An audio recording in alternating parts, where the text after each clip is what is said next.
सीता राम कहो, राधे श्याम कहो।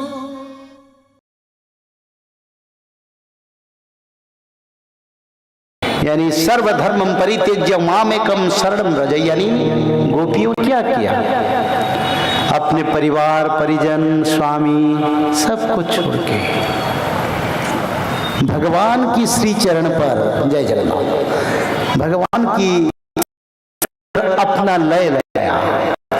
प्रभु ने पूछा तुम्हारा तो परिवार है, मैं तो तुम्हारा स्वामी नहीं हूं, जाओ तुम्हारा परिवार के साथ समय गुजारो। तो उन्होंने सब कुछ परित्याग कर लिया। तो ऐसे करते करते गोपी भाव यानी भगवान के लिए सबको परित्याग करने के लिए हमको आंतरिक यानी अंतर में प्रस्तुति जरूरी है। अंतर, बाह्य चकचक्यता जरूरी नहीं है, बाहर में दिखावा अच्छा नहीं है। क्योंकि भगवान ने परिवार दिया है, परिवार का देखभाल हमको करना है, बच्चों को पढ़ाई करना है, पत्नी का दायित्व भी लेना है, रोजगार भी करना है। पर जल से जैसे पद्म का पत्ते रहते हैं ऐसे भी रहना है।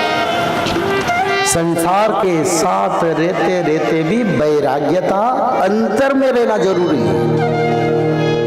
बाह्य वैराग्यता से संसार में शांति नहीं मिलेगा, परिवार में द्वंद्व आएगा। निरंतर भगवान से ध्यान लगाओ, कर्म करते जाओ और साथ ही साथ भगवान की नाम भजन भी करो। तो ऐसे करने से हम भगवत प्राप्ति हो सकेंगे। श्रीमद् भागवत कथा, श्रीमद् भागवत क्यों? 18 पुराण है, सभी को पुराण का आख्या दिया गया, पर भागवत महापुराण क्यों लिखे हैं? भगवान की अवतार व्यास देव ने उसको महापुराण क्यों लिखे? ना इसलिए महापुराण है, सभी पुराण से सार तत्व जो है, यानी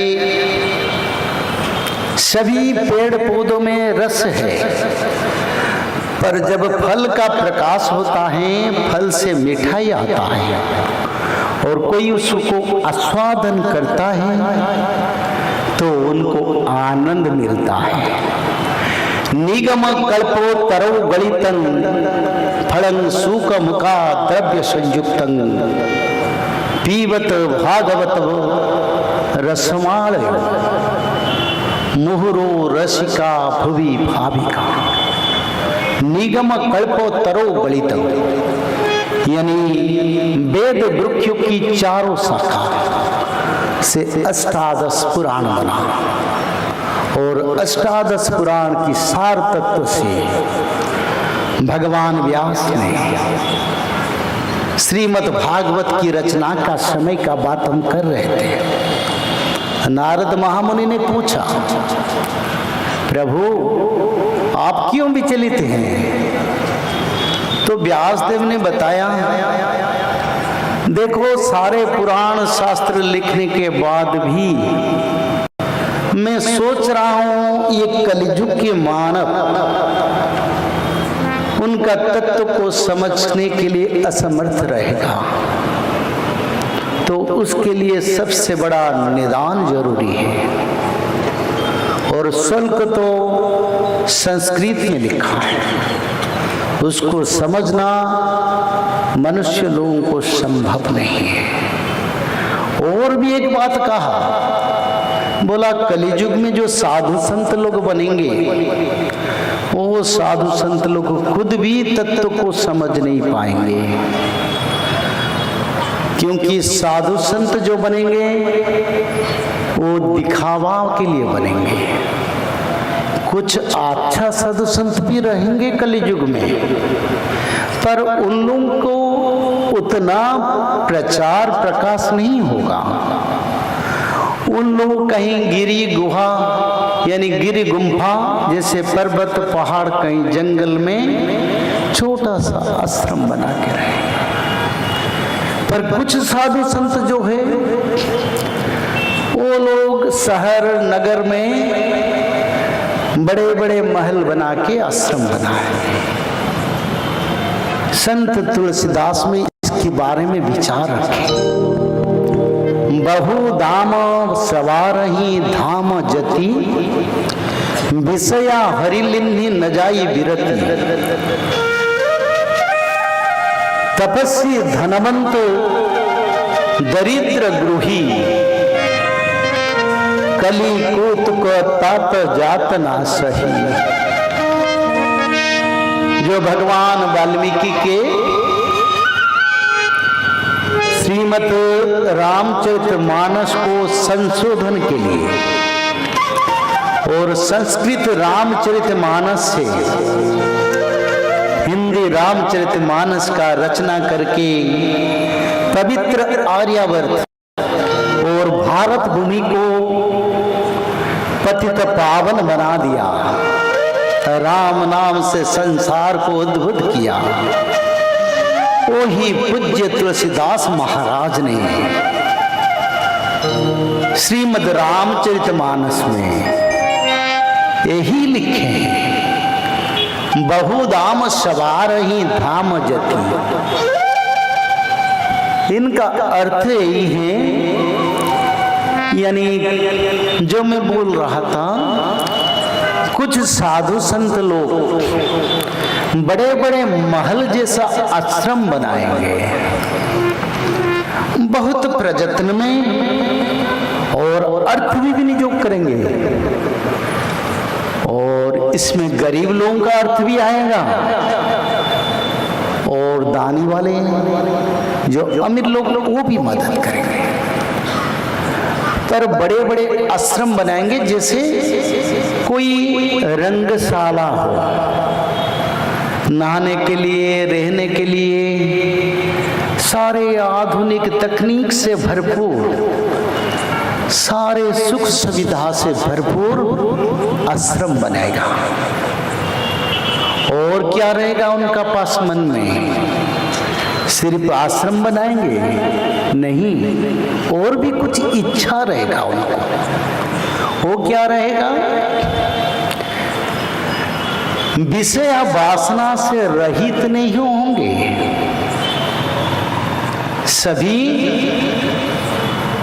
नारी बस में रहेंगे। विषया हरिलिन्हि न जाई बिरति। भगवान के पास भक्ति नहीं रहेगा, निज धर्म निज पंथ का प्रचार होगा। और सबसे बड़ा बात हम देखते हैं, कोई बुरा ना समझना, क्योंकि ये चैनल के माध्यम में भारत की और भारत की बाहर की बहुत पवित्र मानव इसको देख रहे हैं, इसलिए बताता हूँ। कलियुग की समय में, कली का प्रभाव में, कली को 5 जगह पर स्थान दिया गया, जिसमें काम, कामना, सोना, मदिरा, जुआ, जीव मारण। और जो संत लोग तो अच्छे हैं, उनका जीवन सरलता में रहेगा। सामने बैठे हैं जटापाल और राम सिमरन, और भी 2 बैठे हैं, वो हमारे साथ जुड़े हैं। जटापाल तुम जैसा खड़ा हो बाबा, और भी जो तुम खड़ा हो जाओ, तुमको भी सारी दुनिया देखना जरूरी है। सामने आओ इधर, अरे कैमरा उनको दिखाओ, वो भी साधु है, सारा जीवन को त्याग किए हैं, परिवार नहीं, कुछ भी नहीं। आ जाओ इधर, क्योंकि मैं दिखाना चाहता हूं असली साधु कौन है। आ जाओ बाबा, आ जाओ, तुमको देखिए सभी, तब तो पता चलेगा दुनिया का स्थिति को। आ जाओ सामने दिखाओ, और सारे कैमरा हरी हरी।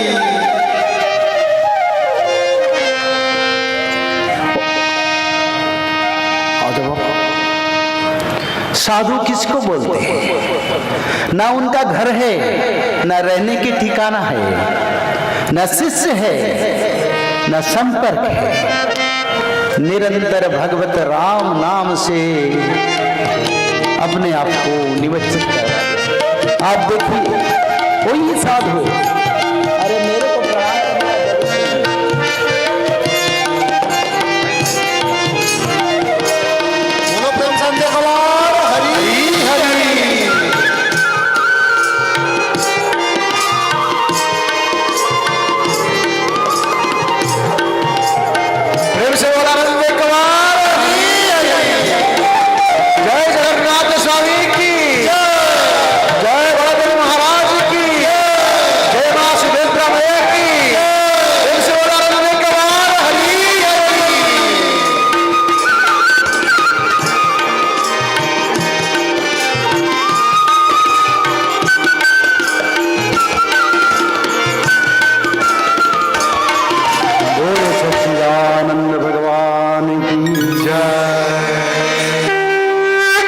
अयोध्या और वाराणसी से आए हैं, उज्जैनी से आए हैं। उनका घर ठिकाना कुछ नहीं है, कोई बैलेंस नहीं है।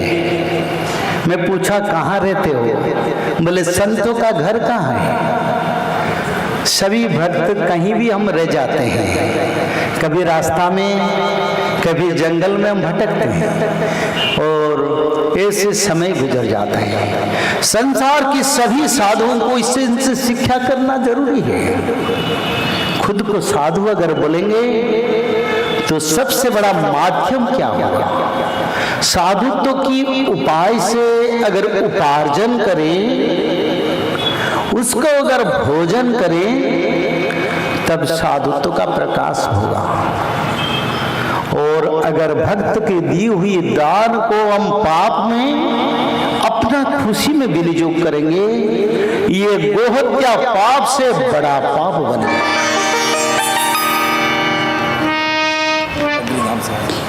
ये बद्रीधाम से आए हैं, बहुत आनंद है। बैठो बाबा, जय जगन्नाथ। तो सबसे बड़ा बात है, संत तुलसीदास ने अपना रामचरितमानस में कलियुग की साधु संत का रूप प्रकाश किया। फिर भी समय आया हमको इसका विचार करने का। सारे ब्रह्मांड की सनातन धर्म भक्त मानव, आप लोगों को विचार करने का समय है। क्या इस जीवन को ऐसे हम गुजार देंगे? एक साधु का सेवा करने से वैकुंठ का प्राप्ति हो सकता है, पर अनेक पाखंडियों का सेवा करने से क्या होगा?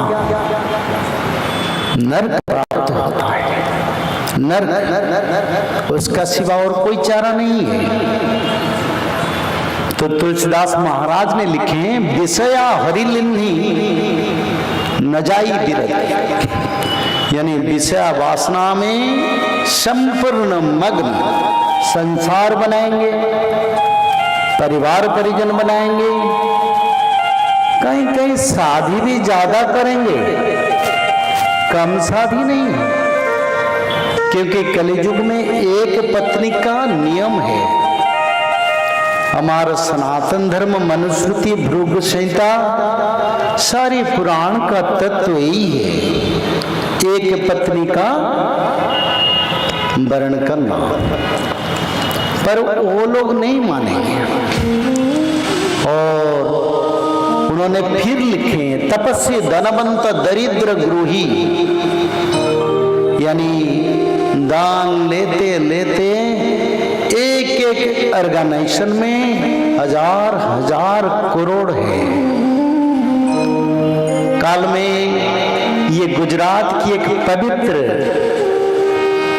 मानव और सेवक मौलिक बाबू से बात कर रहा था। उन्होंने मेरे को बताया, बोले देखिए पंडित जी, आज भारत में जितना अर्थ है धर्म अनुष्ठान, जो अनुष्ठान समाज का सेवा नहीं करते हैं। मौलिक बाबू बहुत अच्छा लोग है, वो अगर सेवा नहीं करते हैं, उनका जो अर्थ है करोड़ों से अगर भारत की गरीब मानव समाज का कल्याण में लग जाए, तब भारत सोने की चिड़िया का देश बन जाएगा। प्रेम से बोला एक बार हरी हरी। इसमें किसी को आघात आ सकता है, पर शास्त्र तो निराधार है। अगर शास्त्र के तत्व को हम आपको नहीं बताएंगे, तो ये ब्राह्मण झूठा बन जाएगा। क्योंकि सच्चाई बोलना ब्राह्मण का सबसे बड़ा पवित्र धारा का गठबंधन है, जिसको हम पालन करेंगे। नहीं तो मृत्यु के बाद देवता लोग पूछेंगे। कथा तो बहुत जगह किया, बहुत स्थान पर कथा किया, पर तत्व बताया नहीं। और तत्व नहीं बताया तो ड्यूटी में तुमने खिलाफ किया, उसके लिए तुमको वैकुंठ में स्थान नहीं है। तो इसलिए पूर्ण तत्व को बताना, भगवान की इच्छा को बताना, और इच्छा को बताने वाले लोग भगवान संसार में ब्राह्मण लोग को लाए हैं। भृगु संहिता में लिखा है ब्राह्मण का कर्म के बारे में, जो कर्म हम कर रहे हैं। तो कलियुग में संत साधु कई कई जगह ऐसा स्थिति मिलेगा। करोड़ों का गाड़ी, करोड़ों का जो लग्जरियस गाड़ी जिसको बोलते हैं, उसका खुद चढ़ेंगे। भारत की सभी लोग आपको मालूम होगा, एक एक संत के पास 6-6 गाड़ियां, और जितना इनकम करते हैं रोज उसका कैलकुलेशन भी करते हैं, कितना आया है और कितना हमारा पूंजी बढ़ता है। कहीं लोगों को इधर उधर बोल के कलेक्शन करो, उसके लिए स्पेशल ऑर्गेनाइजेशन है। और सभी ऑर्गेनाइजेशन का काम है, जो ऑर्गेनाइजेशन बना के रखे हैं, जिससे लोगों से अर्थ का कलेक्शन हुआ। तो ऐसे कलियुग का रूप जो तुलसीदास महाराज ने श्रीमद् रामचरितमानस में लिखा था, आज एक एक करके सब सत्य है। नारी विवश नर सकल गोसाई, नाचहो नट मरकट की माही। यानी सकल गोसाई, गोसाई किसको बताते हैं? ये भोजपुरी भाषा में वर्णन है। किसको गोसाई बताते हैं? संसार की जो संत साधु, कभी कभी उनका सम्मान के लिए गोसाई बोला जाता है, और तुलसीदास महाराज ने उसको लिखे। बोले नारी विवश नर सकल गोसाई, यानी जिनका पास वैभव है, संपत्ति है, जो अर्थ में जुटे हैं, जो विलास व्यसन में जीवन को अतिवाहित करते हैं, उन लोगों के लिए दूसरा, क्योंकि कली का स्थान तो कामना वासना में भी है, तो सकल गोसाई यानी संसार में दिखावा वाला साधु। एक साधु तो संसार को रक्षा करते हैं, मैं उनको बार बार नमन करता हूँ, वो मेरे पूज्य है, क्योंकि बिनु सत साधु संग मनुष्य जीवन का मुक्ति नहीं है। पर जो संसार को विपत में कामी करते हैं, रास्ता को इधर उधर करते हैं, शास्त्रों को इधर उधर करते हैं, उन लोगों के लिए भी बोलना जरूरी है। गरीब लोग जाते जाते उनका पैर में पड़ जाते, मांगते गुरुदेव आशीर्वाद करो, पर गुरुदेव तो रोज धन का आशीर्वाद मांगते हैं। अगर गुरुदेव धन का आशीर्वाद मांगते हैं, वो भला क्या किसी को आशीर्वाद दे पाएंगे? पर अज्ञानी मानव दिशाहीन शास्त्र, समाज में शास्त्र का तत्व का संपूर्ण पवित्रता जब नहीं होगा तो मानव विपथगामी होंगे। तो मानव विपथगामी होंगे तो धरती माता को परेशानी आएगा, पाप बढ़ेगा। और आज संसार में हो रहा है, काम क्रोध लोभ मोह से जड़ित हो गए। अरे भगवान तो कृष्ण है, भगवान तो राम है, भगवान तो द्वारिकाधीश है, भगवान तो बद्रीनाथ है। हरि अनंत, हरि कथा अनंत। और इस संसार में अनंत अनंत प्रभु को छोड़ के कहां मानव समाज जाता है? और अगर जाता भी है तो आदि गुरु शंकराचार्य ने क्यों लिखा, हरे नाम एव हरे नाम एव हरे नाम एव केवलम कड़ो गतिरन्यथा कड़ो नास्तिव नास्तिव नास्तिव गतिरन्यथा। मानव समाज का और कोई चारा नहीं है, क्योंकि हरि नाम ही सबसे बड़ा पवित्रता है, राम नाम ही पवित्रता है। मृत्यु तो होगा और मृत्यु से पहले नाम अगर प्रभु का नहीं करेंगे तो किसका नाम करेंगे? और इन जैसा साधुओं का संख्या कलियुग की वजह से संसार में बढ़ गया। जाने के लिए टिकट का जरूरी है, और सिर्फ टिकट नहीं है, कुछ लोग भी जाते हैं कहीं 1 लाख 2 लाख रुपया टिकट देके तथाकथित आत्मघोषित भगवान के पास और जाके बात करते हैं, दर्शन करते हैं। एक माँ ने यहाँ आया महाराष्ट्र से, उनको मैं पूछा, उनका साथ में विचार रखता था। वो पहले काला जादू से परेशानी था।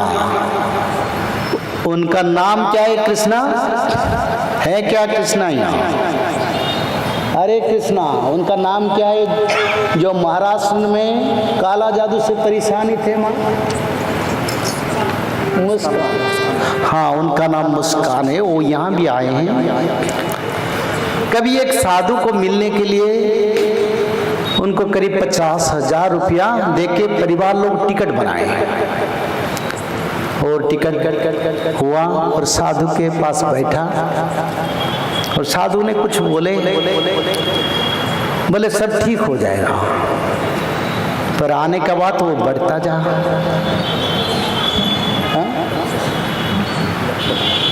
1 लाख रुपया सही है। और 1 लाख रुपया देके जा गया और बोले तुम्हारा सब ठीक हो जाएगा, तुम आता जाता रहो।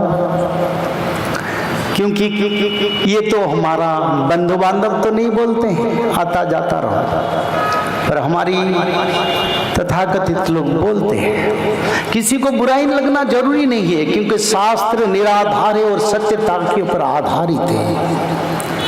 सत्य नहीं बोलेंगे तो सत्यता का परिप्रकाश नहीं होगा, तो धर्म का विघटन होगा। इसीलिए बताता, धर्म की सुरक्षा के लिए सत्यता भी जरूर है। सत्य ही धर्म का पथ है। पहले सत्य आएगा तो धर्म आएगा। तो 1 लाख रुपया देके उन साधु से मिला। भारत की बहुत बड़ा साधु है, लाखों लाखों शिष्य हैं, रोज का इनकम करोड़ों से, विदाउट एनी इन्वेस्टमेंट। बहुत अच्छा इनकम है और सुख शांति से कम नहीं है। बिल्कुल भारत की गिनती हुए 10-15 लोगों से वो भी अपना जीवन की धारा जैसे वैभव और विलासपूर्ण है, गिनेंगे तो 10-15 जन से वो भी आ जाएंगे। पर साधु है, नाम से लगा साधु। तो क्या हुआ, वो बेचारा उनको पैसा दिया, गाया, फिर घर को आया तो बीमारी बढ़ गया और बढ़ता जाते जाते फिर वो गया, फिर बढ़ता गया और अंत में भगवान की कृपा से घर में बैठ के हमारी जो त्रिसंध्या की धारा, वो हमारा शिष्य नहीं है। हम किसी को शिष्य नहीं बनाया, ना बनाऊंगा, क्योंकि हम सभी एक वसुधैव का कुटुंबकम, हमारा भाई, माता, बहन, गुरुजन सभी ऐसे संपर्क सनातन व आर्य परंपरा का सबसे बड़ा है, जिस परंपरा में हम हैं। और त्रिसंध्या किया उन्होंने, सुबह, मध्याह्न और शाम, और साथ साथ श्रीमद् भागवत का भी पठन किया। और जो परेशानी था वो माता अच्छा हो गया। बोलो प्रेम से अंधे कवार हरी हरी। कुछ दिन तो समय लगा, पर धर्म का परिप्रकाश देर में होता है, जल्दी नहीं होता। इतना शीघ्र धर्म का प्रकाश नहीं होता, क्योंकि धर्म धैर्य का मार्ग है। और धैर्य में उन्होंने भगवान की जो धारा, उस धारा को पालन किया और आनंद हो गया। ऐसे संसार में हमारा पास क्या नहीं है, पर हम पाखंडी के पास जाके पैसा देके, जो पैसा में भक्त को तोलता है, जिनका पास लाखों पैसा है वो तो जा सकता है, जो दीन दुखी गरीब है वो क्या भगवान का दर्शन नहीं करेगा?